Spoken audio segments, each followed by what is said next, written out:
ಜೈಲಿಗೆ ಹೋದ್ರೂ ಪವಿತ್ರ ಗೌಡಗೆ ಬಿಡದ ಡಿ ನಂಟು. ರೇಣುಕಾಸ್ವಾಮಿ ಹತ್ಯೆ ಪ್ರಕರಣದಲ್ಲಿ ನಟಿ ಪವಿತ್ರ ಗೌಡ ಜೈಲಿಗೆ ಹೋದ್ರೂ ಅಲ್ಲೂ ಡಿ ನಂಟು ಬಿಟ್ಟಿಲ್ಲ.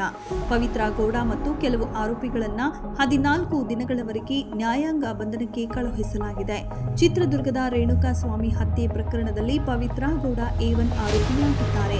10 ದಿನ ಪೊಲೀಸ್ ಕಸ್ಟಡಿಯಲ್ಲಿದ್ದ ಪವಿತ್ರ ಗೌಡರನ್ನ ಈಗ ವಿಚಾರಣೆ ಮುಗಿದ ಹಿನ್ನೆಲೆಯಲ್ಲಿ ನ್ಯಾಯಾಂಗ ಬಂಧನಕ್ಕೆ ನೀಡಲಾಗಿದೆ. ಈ ಪ್ರಕರಣದಲ್ಲಿ ದರ್ಶನ್ ಸೇರಿದಂತೆ 4 ಆರೋಪಿಗಳು ಇನ್ನೂ ಪೊಲೀಸ್ ಕಸ್ಟಡಿಯಲ್ಲಿದ್ದಾರೆ. ಇದೀಗ ಪರಪ್ಪನ ಅಗ್ರಹಾರ ಜೈಲಿನಲ್ಲಿ ಪವಿತ್ರ ಗೌಡ ಕಂಬಿ ಎಣಿಸುತ್ತಿದ್ದಾರೆ. ವಿಶೇಷ ಅಂದ್ರೆ ಜೈಲಿಗೆ ಹೋದ್ರೂ ಅವರಿಗೆ ಡಿ ನಂಟು ಬಿಟ್ಟಿಲ್ಲ. ಪರಪ್ಪನ ಅಗ್ರಹಾರದಲ್ಲಿ ಪವಿತ್ರ ಗೌಡಗೆ ವಿಚಾರಣಾಧೀನ ಕೈದಿ ಸಂಖ್ಯೆ 6024 ನೀಡಲಾಗಿದೆ. ಇಲ್ಲಿ ಅವರನ್ನ ಡಿ ಬ್ಲಾಕ್ನಲ್ಲಿ ಇರಿಸಲಾಗಿದೆ. ಡಿ ಗ್ಯಾಂಗ್ ಮಾಡಿದ ಅವಾಂತರದಿಂದ ರೇಣುಕಾಸ್ವಾಮಿ ಹತ್ಯೆಯಾಗಿ ಜೈಲು ಸೇರಿರುವ ಪವಿತ್ರಾಗೆ ಈಗ ಜೈಲು ಸೇರಿದ್ರೂ ಡಿ ನಂಟು ಬಿಟ್ಟಿಲ್ಲ.